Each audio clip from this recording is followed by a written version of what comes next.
Okay, just a quick recap: accounting and finance, AS notes, why a business needs finance, starting a new business, cost classifications.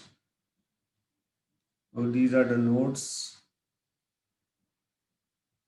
right? Variable cost, fixed cost, semi-variable, total cost, average cost. Then we have the direct cost.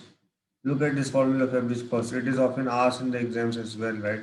In the short questions. Indirect cost break-even analysis. This is where the firm neither makes a profit nor a loss. Example is computed below.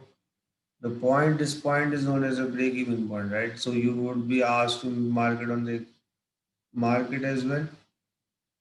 At times you have to mark it on the points at which the break-even is taking place. Break-even is what total fixed cost divided by contribution margin. Contribution margin is calculated how? Contribution margin is calculated by per unit selling price minus per unit variable cost.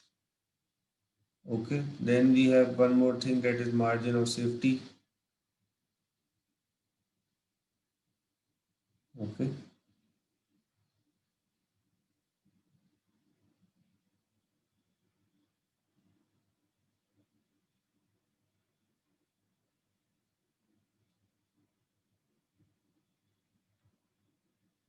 this is the end of this part.